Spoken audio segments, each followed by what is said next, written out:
जय हिंद दोस्तों, बहुत बहुत स्वागत करता हूं मैं अपने YouTube channel true soldiers traders में। जो मेरे भाई आज नए चैनल पे आए हैं, चैनल को सब्सक्राइब कीजिएगा।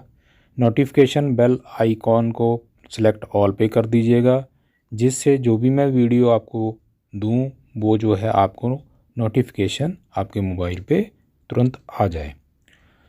दोस्तों, मैं जैसे कि नए व्यूअर को बता दूं, पुराने तो मेरे जानते ही हैं, मैं ETF में ही काम करता हूं। मैं यहां पे स्टॉक पे ऑप्शन चैन पे काम नहीं करता, मैं सिर्फ ETF के ऊपर ही काम करता हूं और स्विंग ट्रेडर हूं।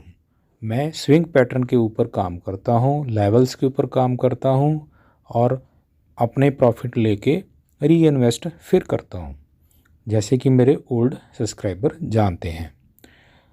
आप भी अगर जुड़ना चाहते हैं इस सफ़र में, आइए, आपका वेलकम है। टेलीग्राम का लिंक डिस्क्रिप्शन के अंदर है, व्हाट्सएप नंबर भी डिस्क्रिप्शन के अंदर है। दोनों जगह ज्वाइन ना होइए, चाहे टेलीग्राम में ज्वाइन हो जाइए चाहे व्हाट्सएप में हो जाइए। अगर आप टेलीग्राम यूज़ करते हैं तो मैं कहूँगा कि आप टेलीग्राम में ही आइएगा, क्योंकि व्हाट्सएप नंबर मुझे सेव भी करना पड़ता है, जिससे काफ़ी ज़्यादा कॉन्टैक्ट्स जो है मोबाइल में आ जाते हैं।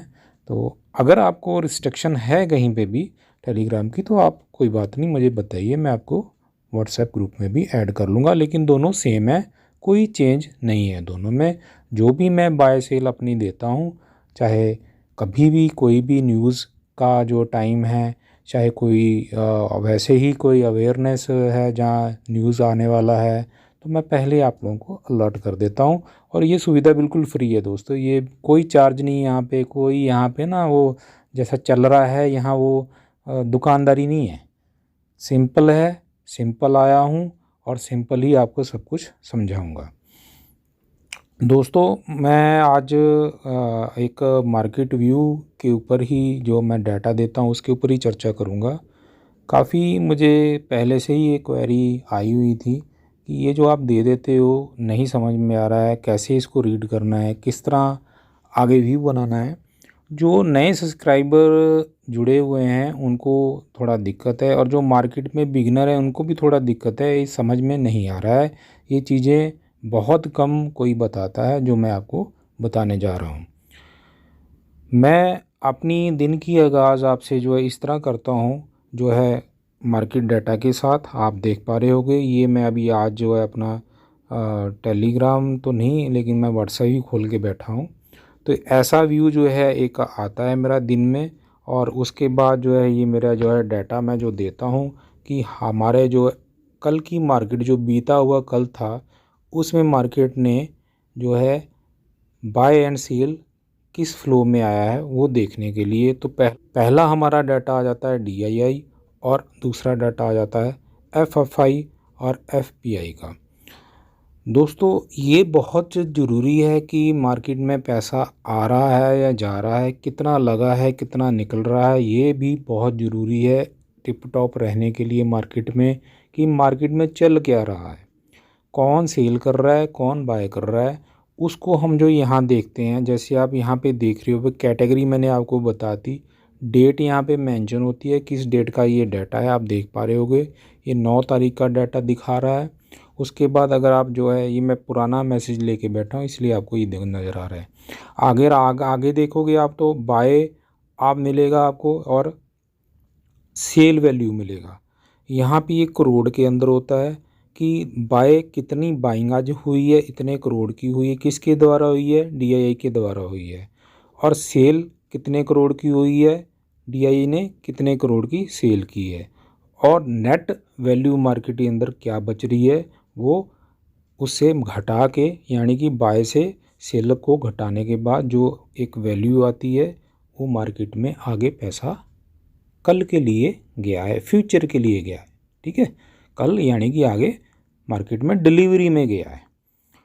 उसके बाद सेम वैसे ही कैटेगरी दूसरी आ जाती है दोस्तों। इन्होंने भी जो है, ये हमारे बाहर के इन्वेस्टर, फॉरेन इन्वेस्टर बोल देते हैं इनको, फॉरेन इंस्टीट्यूशन की बाइंग होती है। वो जो है हमारी बाइंग का सेम वैसा ही है, बाय एंड सेल करने के बाद कितना उनका जा रहा है। आप देख पा रहे होगे कि हमारी डोमेस्टिक ने तो क्या किया, बाइंग की है, और जो फॉरेनर जो इन्वेस्टर ने क्या किया है, सेल किया है।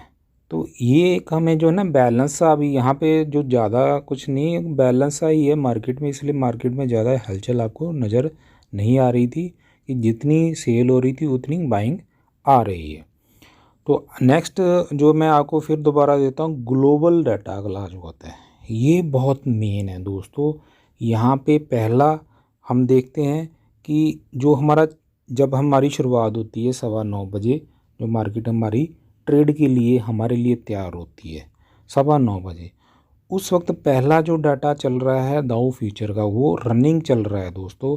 वो ये सारा दिन हमारी मार्केट के ऊपर एक इम्पेक्ट डालता है, इसको भी हम बहुत ज़्यादा दिन में देखते हैं। और मैं ये कहना मुझे गलत नहीं है कि इनको देखते हुए हमारी मार्केट आगे चलती है। उसके बाद अगर आप देखोगे तो S&P 500 और नैस्डैक, ये प्रीवियस जो रात के जो क्लोज हुई है मार्केट, वो डाटा क्लोज का यहाँ पे दिखा रहा है। इससे भी हमें पता चलता है कि हम US मार्केट कहाँ क्लोज हुई थी, क्या लेवल के ऊपर क्लोज हुई थी, कितने % के ऊपर क्लोज हुई थी, गैप अप था या गैप डाउन था, ये हमें जो है यहाँ से पता चल जाता है। यहाँ से हम एक व्यू बनाते हैं कि हमारे क्या आगे होने वाला है। आगे जो मेन बात आ जाती है यूरोप भी मार्केट आप देखते होंगे कि यूरोप हमारी जो सेकंड हाफ सेशन जो चलता है 12:30 बजे के बाद यूरोप ओपन होता है, और इसका इम्पेक्ट हमारी चलती हुई मार्केट के अंदर आता है। क्यों? क्योंकि ये दोनों मार्केट ओपन है, यूरोप भी ओपन हो गया और साथ में जो है हमारा इंडिया मार्केट तो ओपन है ही है। तो इसके बाद जो सेकंड हाफ जो है आगे मार्केट का 3:30 बजे तक चलता है, हम इसको भी देखते हुए चलते हैं। दोस्तों अगर मैं यूरोप मार्केट की बात करूं तो यूरोप मार्केट के अंदर मेन 3 इंडाइसिस होती हैं। इसके बारे में भी आप जानते होंगे, फिर भी मैं आपको दो बता देता हूं। फुटसी, कैक और डैक्स। फुटसी जो है एक्सचेंज यूके का है। फुटसी का मतलब फाइनेंशियल टाइम स्टॉक एक्सचेंज है, जो कि यूके की मार्केट को 100 को जो है स्टॉक को जो है इसके कवर करता है, जैसे अपनी निफ्टी 50 से हम जानते हैं और सेंसेक्स 30 को हम जानते हैं। इसी तरह जो है फुटसी 100 के नाम से जो है जाना जाता है दोस्तों। तो नेक्स्ट आ जाता है दोस्तों हमारा एक्सचेंज जो है कैक। कैक जो है फ्रांस के जो है कंट्री को रिप्रेजेंट करता है स्टॉक मार्केट को। और कैक का मतलब है दोस्तों कोटेशन एसिस्टी इन कॉन्टिन्यू, जो कि 40 जो है हमारे, जैसे मैंने आपको बोला कि ये 40 जो कैक 40 के रिप्रेजेंट करता है, जिस तरह फुटसी 100 को रिप्रेजेंट करता है, उस तरह जो है कैक जो है 40 को रिप्रेजेंट करता है। थर्ड वन आ जाता है डैक्स। डैक्स जो जर्मनी का जो है स्टॉक एक्सचेंज है, और ये जो है इसका full form duster actin index है, जो कि जर्मनी की मार्केट को रिप्रेजेंट करता है। तो ये तीनों जो है यूरोप मार्केट के इंडाइसिस हैं। ये 12:30 बजे के बाद ओपन हो जाते हैं, और सेकंड हाफ जैसे मैंने बोला हमारी मार्केट का जो चलता है, इसके दारोमदार के ऊपर भी हम चलते हैं दोस्तों। और लास्ट जो है हमारा एशियन मार्केट है, जो कि हम सुबह हमारी जो चल रही मार्केट है, जो मैं आपको बोल रहा था कि 3 फेस होते हैं, US हो गया, आपका जो है एशिया का हो गया और यूरोप हो गया। तो सुबह के जो है हम जो है ट्रेड हमारा जो मार्केट भी वो देख रही होती है कि ये लाइव चल रहा होता है, हमारे साथ चल रहा होता है मार्केट के साथ। हालांकि ये जो है 7 बजे से शुरू हो जाता है, कहीं 6:30 बजे ट्रेडिंग शुरू हो जाती है, कहीं पे 7 बजे भी शुरू हो जाती है। तो एशिया मार्केट भी बहुत इंपॉर्टेंट है। एशिया मार्केट के अंदर जो है गिल्ट निफ्टी, जो कि आप सिंगापुर में ट्रेड होते देखते हो, उसके बाद जो है निकी है, और फिर आप देखोगे यहाँ पे और भी बहुत सी मार्केट है, चाइना की है, हांगकांग की है, ताइवान का है। चाइना के इंडेक्स 3-4 इंडेक्स हैं यहाँ पे। तो ये भी डिपेंड करते हैं कि किस तरह क्लोज़ हो रहे हैं, किस तरह चल रहे हैं, और प्रीवियस क्या इन्होंने किया था, यहाँ से भी हमें जो एक आइडिया लगता है। उसके बाद मैं कमोडिटी का आपको अपडेट देता हूँ कि कमोडिटी का असर हमारी मार्केट के ऊपर बहुत ज़्यादा पड़ता है दोस्तों। और स्पेशली करेंसी मैंने अभी देनी बंद कर दी है, क्योंकि मुझे नहीं लग रहा था कि करेंसी के जो है आपके थोड़ा हटके थोड़ा हो सकता है, लेकिन करेंसी का भी बहुत मेन है। डॉलर हुआ चाहे यूरो हुआ, बहुत ज़रूरी है उनको भी मार्केट के साथ देखना। तो कमोडिटी के अंदर सबसे बड़ी चीज़ जो आती है यहाँ पे, ब्रांड आता है, ऑयल आता है, जो कच्चा तेल जिसको हम बोल देते हैं, उसका जो है क्या चल रहा है वो भी हम देखते हैं कि अगर उसका प्राइस ज़्यादा है तो हमारी मार्केट के ऊपर वो इम्पैक्ट डालेगा, और अगर सस्ता हुआ तेल तो हमारी मार्केट ऊपर जाएगी। तो गोल्ड भी ऐसे ही है दोस्तों, गोल्ड के ऊपर भी देखा जाए तो गोल्ड का भी यहाँ पे हमें कमोडिटी में देखना पड़ता है। और क्रूड ऑयल तो मैंने आपको बता ही दिया है। और जो है ये बहुत चीज़ें जो है देखी जाती हैं मार्केट के अंदर, कमोडिटी कैसे वर्क कर रही है, सिल्वर भी इसके अंदर आता है, बाकी और भी कंपोनेंट बहुत है कमोडिटी के अंदर, लेकिन इनके ऊपर ज़्यादा दारोमदार मार्केट का रहता है। उसके बाद बॉन्ड्स मार्केट के ऊपर भी मैं आपको देता हूँ कि बॉन्ड्स की यील्ड जो है ये 5 ईयर्स 10 ईयर्स की चेंज होती है, ये भी असर डालती है। और जो हमारे लिए भी जो हम बॉन्ड्स में इन्वेस्ट जो कर रहा होता है उसके लिए भी एक अपडेट मिल जाता है, ये भी पूरा जो वर्ल्ड का जो है मिल जाता है। लास्ट वन जो है एडीआर, ये भी बहुत अहम डाटा है दोस्तों। एडीआर जो है ये इंडिया से बाहर जो हमारे जो बाहर के स्टॉक एक्सचेंज के ऊपर, जैसे यूएस न्यूयॉर्क के स्टॉक एक्सचेंज के ऊपर जो ट्रेड हो रहे होते हैं, यहाँ पे कुछ जो मैं बताऊंगा, एक्सिस बैंक का एडीआर देखिए आप, ठीक है ना, क्योंकि एक्सिस बैंक हमारे भी यहाँ पे ट्रेड होता है, और जो बाहर ट्रेड होता है उसको एडीआर के ऊपर बोला जाता है। अब आपके मन में ये भी सवाल होगा, सर ये एक्सिस बैंक तो है, ये एडीआर का क्या है? तो एडीआर दोस्तों, जैसे मैं आपको बोला था, न्यूयॉर्क के एक्सचेंज के ऊपर जो आता है, लिस्ट होते हैं, स्टॉक होते हैं, वो स्टॉक लिस्ट जो हमारे यहाँ पे भी हैं और वहाँ जाके होते हैं, उनको एडीआर लगा देते हैं। एडीआर का मतलब है अमेरिकन डिपॉजिटरी रिसीप्ट। दोबारा बोलता हूँ, अमेरिकन डिपॉजिटरी रिसीप्ट। तो वहाँ पे ये जो है जो यूएस मार्केट के ऊपर जो है लिस्ट होते हैं, बाय सेल होते हैं, और फॉरेन कंपनीज़ के जो है बैंक भी इनको जो है बाय एंड सेल करते हैं, और उधर के इंस्टीट्यूशन भी उनको बाय एंड सेल करते हैं। तो यहाँ पे हमें जो हमारा यहाँ मार्केट के अंदर लिस्टेड है, हमें उसी को ही फोकस करना है, सभी को नहीं करना है।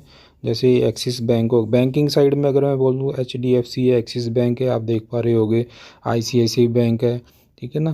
तो 3 बैंक आपको मिल गए, यहाँ से हम इसको देख सकते हैं। आईटी की बात करूँ तो विप्रो, और दूसरा जो है इन्फोसिस, और मेटल के ऊपर आप वेदांता देख सकते हो, ठीक है ना। और टाटा मोटर्स जो है यहाँ पे देख सकते हो आप, और टाटा मोटर्स यहाँ देख सकते हो आप। और फार्मा का जो एक स्टॉक यहाँ पे जो डॉक्टर रेड्डी हमारे भी लिस्टेड है, यहाँ पे वो भी देख सकते हो। तो यहाँ से भी एक व्यू बनता है कि आज भाई हमारे यहाँ पे एडीआर का जो आगे चाल होगी, यहाँ से हमारी क्या हो सकती है। एक एक डाटा है दोस्तों, इससे हम अपनी एक ना बना सकते हैं, प्लान बना सकते हैं कि दिन का क्या होगा, बाज़ार किधर की तरफ जा सकता है। तो ये एक आइडिया लग जाता है। मैं ये एक सटीक नहीं है कि ऐसा ही होगा, पर बहुत सी चीज़ें डाटा के ऊपर निर्भर करती हैं, जो एक क्यू दे के जाती हैं कि हाँ ये क्यूज़ मिल रहे हैं, यहाँ से मार्केट किस साइड जा सकती है। ये इनका मतलब इतना ही है, इसको ऐसे ही पढ़ो आप, बस इतना ही समझो कि कैसे चल रहा है, कैसे वर्क कर रहा है। ओवरऑल ग्लोबल आपको पता होना चाहिए कि ग्लोबल चल क्या रहा है, क्योंकि हम मार्केट वाले बंदे हैं, मार्केट की समझ रखते हैं। तो विदेश में क्या हो रहा है उसको भी पकड़ना बहुत ज़रूरी है दोस्तों, क्योंकि अगर हमें अपॉर्चुनिटी मिल रही है कि हम देख रहे हैं हाँ भी इधर से अपॉर्चुनिटी आज मिलेगी, तो हम उधर इन्वेस्ट करेंगे। तो ये चीज़ जो है बिल्कुल प्लान करके हम वर्क करते हैं दोस्तों। बाकी रही बात आगे, जो मैं अगर बात करूं तो एक मैं ये देता हूं आपको, डिलीवरी परसेंटेज, बहुत ही इम्पोर्टेंट चीज़ है दोस्तों। ये डिलीवरी परसेंटेज जो आपको कुछ भाइयों को डाउट है, नहीं पता लगता है, नए बिगनर्स हैं, उनके लिए स्पेशली है, पुराने वाले जानते हैं।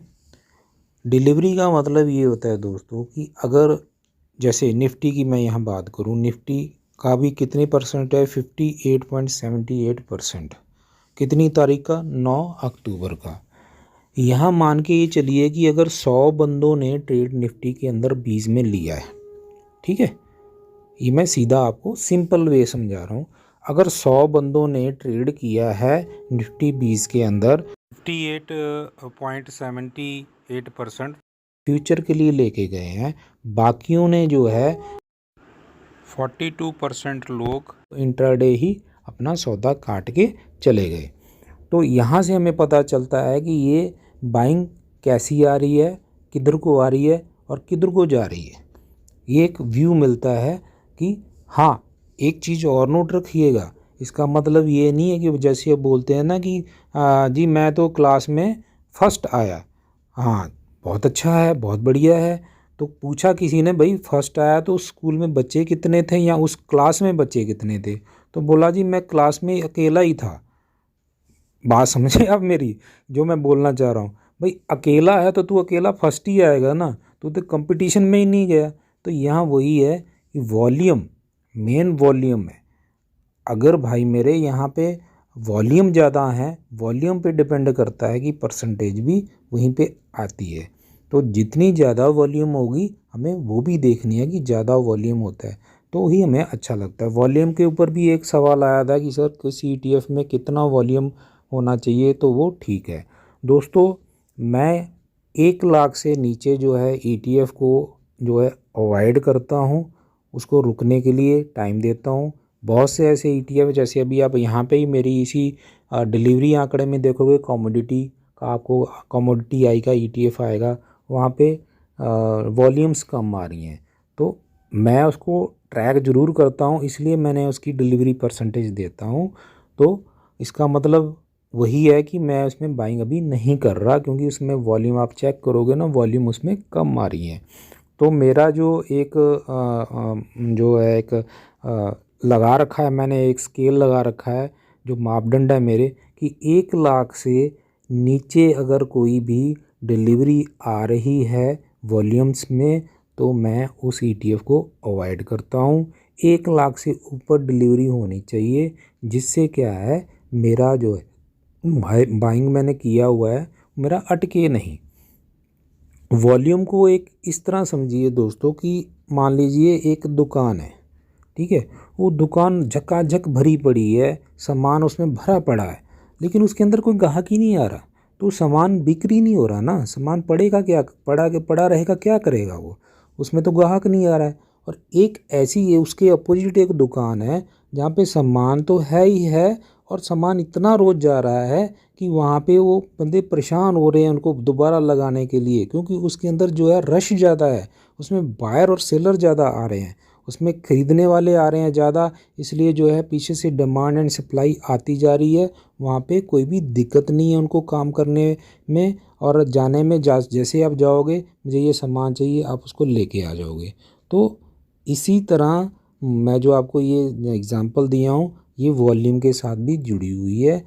मान लीजिए आपने किसी XYZ ETF का जो है कम वॉल्यूम वाले ट्रेड में आपने पैसा लगा दिया, आपने बाय तो कर लिया। अब बाय आप कर लिया तो आपको सेल करने जाना है ना, तो सेल करने के लिए किसको ढूंढोगे, बायर को ढूंढोगे, क्योंकि आप तो बायर थे, अब आप सेलर बन गए हो। जब आप सेल के लिए जा रहे हो तो आपको बायर चाहिए, तो अगर कोई उस बायर ही नहीं आपको मिल रहा है तो आपका माल कैसे बिकेगा। आपने एक चीज़ देखी होगी, कभी हम किसी जगह ट्रेड करते हैं जहां हमने कोई बड़ा अपना क्वांटिटी सेल किया, मान लीजिए एक बड़ा लॉट मैंने सेल कर दिया, कभी आपने देखा होगा एकदम वो नहीं उठता है, 50% उठ जाएगा, 70% उठ जाएगा, बैलेंस यानी कि पार्ट में वो जाएगा। तो मतलब उसका वही होता है कि उस टाइम पे उस क्वांटिटी को लेने वाले कम है, जैसे ही वो बायर आगे आता जाएगा, मेरा जो है माल पूरा जीरो हो जाएगा, क्वांटिटी पूरी सेल आउट हो जाएगी। तो ये पूरा डिमांड एंड सप्लाई के ऊपर खेल है, बायर और सेलर के ऊपर खेल चलता है। इसलिए हमें ट्रेड वहीं करना चाहिए जहाँ पे वॉल्यूम ज़्यादा हो दोस्तों, क्योंकि फंड तभी सुरक्षित रहेंगे जब आपका गणित सही बैठेगा। तो अगर आप इसमें देखोगे तो मैक्सिमम मेरी वो वॉच लिस्ट जो मैंने बना रखी है, फ्रीक्वेंटली मैं उन्हीं में ज़्यादा ट्रेड करता हूँ। और जो कुछ नए चीज़ ETF अगर आप यहाँ देखोगे ABSL से डाउन आप देखोगे ABSL mid small, EV India, oil I ETF, metal I ETF, defence, ये जो है नए ETF लॉन्च हुए हैं इसी साल, उसको भी मैं जो है यहाँ पे ट्रैक करता हूँ। अभी हमने इसमें ABSL mid small, EV, oil के अंदर हमने अपना निवेश कर दिया था, प्रॉफिट भी लिया है। अभी सिर्फ 2 हमारे ETF है, मेटल का और डिफेंस का, इसके अंदर अभी हमने जो ट्रेड नहीं लिया। नो डाउट दोस्तों मेटल में कोई दिक्कत नहीं है, बहुत बढ़िया वॉल्यूम, 117-120 करोड़ की वॉल्यूम, सॉरी 117-120 लाख की जो है यहाँ वॉल्यूम, हमारी करोड़ में बोल दिया, सॉरी माफ़ चाहता हूँ। 117 के आसपास 118-120 लाख की वॉल्यूम इसके अंदर आ रही है। बहुत अच्छा, नो डाउट सर, नो बिल्कुल डाउट नहीं है इसके अंदर, मुझे कोई भी रत्ता भरी डाउट नहीं है। बहुत अच्छा ETF है। बस दिक्कत यही है कि ये थोड़ा सा चल गया है, आएगा मेरी रेंज में, आप निश्चिंत हो जाइए, इसको हम लेंगे। अगर वही मैं बात करूं, अभी कुछ दिन से हमारा जो है एक ETF और रडार के ऊपर है, एमओ डिफेंस। मैंने आपको बोला भी था भी रुक जाओ थोड़ा सा, आया ज़रूर था ये भी लेने के, बिल्कुल जैसे अभी 2-4 दिन में गिरावट आई थी, बहुत अच्छा स्टिक लेवल बन रहा था, लेकिन मुझे लग रहा था, मैं आपको चार्ट शो करूंगा कल, अगर मुझे मैं चार्ट शो करना हो तो मैं पक्का करूंगा, आप देखिएगा कि मैं उसके ऊपर काम जो किया था कि ये बिल्कुल वहाँ पे आ रहा था लेने के लिए, मैं वहीं से ये घूम गया। मुझे अभी भी उम्मीद है ये फिर वहीं पे आ जाएगा। लेंगे लेंगे पक्का लेंगे इसको। आपके सवाल मुझे आ रहे थे कि इसको लेना है, ले लें, तो मैं यही बोल रहा हूँ थोड़ा अभी रुक जाओ, मार्केट का अभी भी पी जो है हाई पे है, इनको टाइम दो। तो ये हमारा जो डिलीवरी का है, आगे जितने भी हमारे ये ETF की मेरी लिस्ट है, डेली मैं इसको जो अपडेट देता हूँ आपको कि ये ETF इतनी % की डिलीवरी लेके कैरी फॉरवर्ड हुआ है। आशा करता हूँ ये डिलीवरी वाला क्वेश्चन आपका हल हो गया होगा। फिर दोबारा बोल देता हूँ, हर ETF के आगे जो परसेंटेज वो है, जो परसेंटेज कैरी फॉरवर्ड हुई है, यहाँ पे आप सेकंड देखोगे बैंक 20 के ऊपर, 100 बंदों ने अगर बैंक 20 के अंदर ट्रेड किया है तो 85+ बंदों ने जो है कैरी फॉरवर्ड किया है, 15% इंट्राडे निकाल के घर चले गए। सिंपल, सभी के ऊपर यही गणित बैठता है, ज़्यादा फजल नहीं होना है, सिंपल बता रहा हूँ। ठीक है दोस्तों, तो आगे आपका सवाल था कि मुझे ये बताओ कि आपके पास क्या है क्या नहीं है।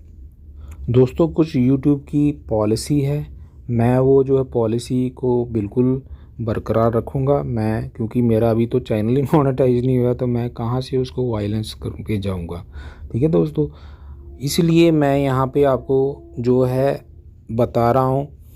नीचे आप पढ़ोगे मेरे साथ, जो पढ़ते हैं उनको मालूम है। ये देखिए मैं क्या लिखा हुआ हूँ, note above star mark ETF holding in my portfolio. Clear बोल रहा हूँ सर कि जिनके स्टार मार्क ETF के आगे हैं वो आज की डेट में, यानी कि ये 9 तारीख की डेट में ये मेरे पोर्टफोलियो के अंदर है। और आप देख सकते हो कि जिसके आगे 1 स्टार है वहाँ क्या है, 1 लॉट है, जिसके आगे 2 स्टार हैं वहाँ पे 2 लॉट हैं, और जिसके आगे 3 स्टार आप देख रहे हो, जैसे एमओ रियल्टी आप देख रहे हो, इसके आगे मेरे 3 लॉट हैं। समझ गए हैं आप?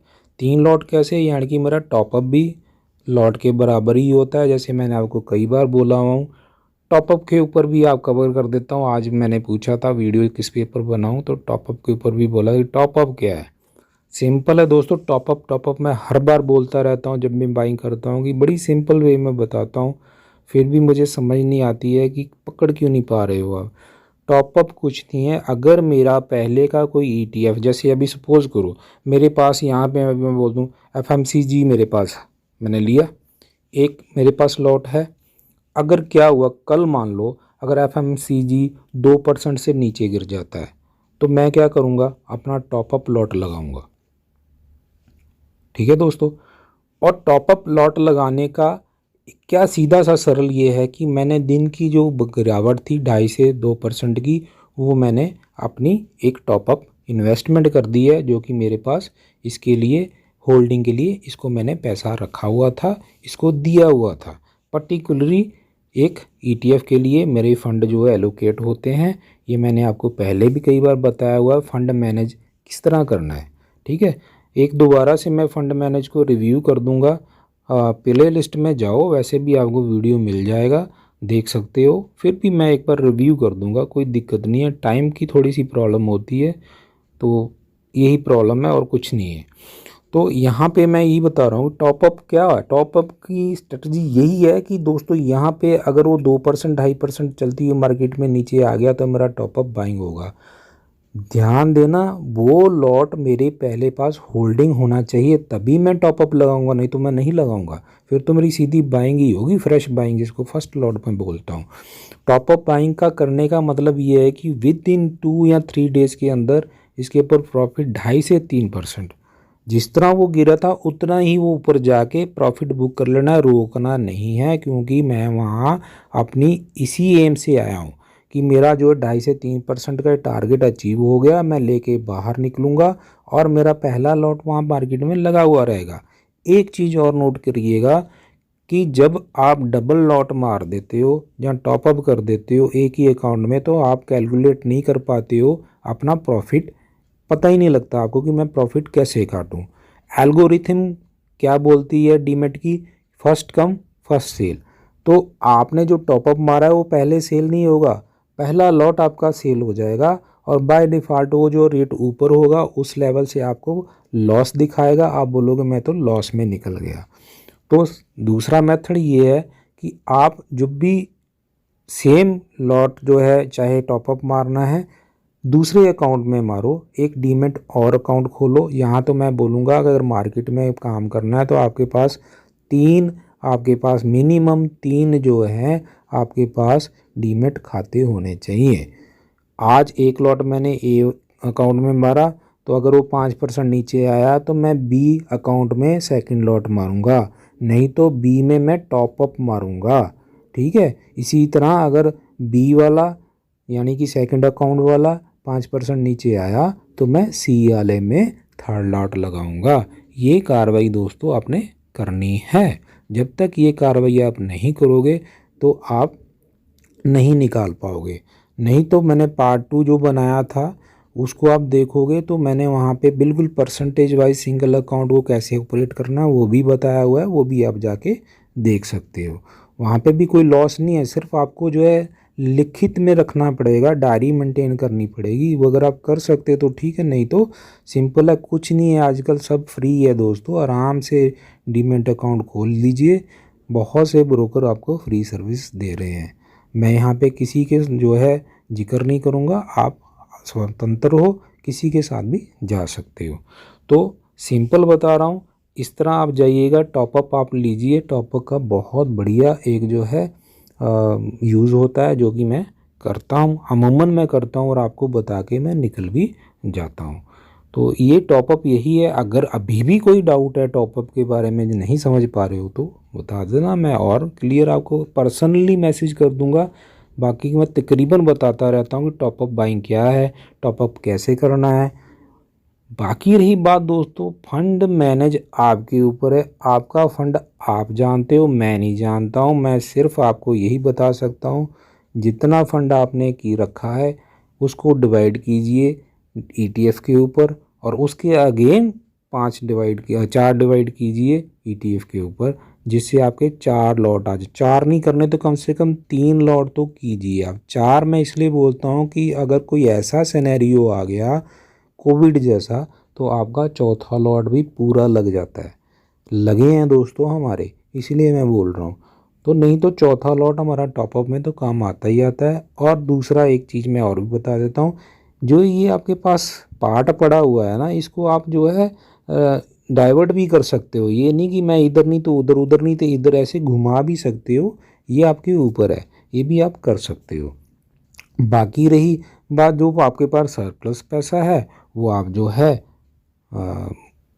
गिल्ट बीज में डाल दीजिए, लिक्विड बीज में डाल दीजिए, वहाँ पे भी आपका कुछ ना कुछ आएगा ही।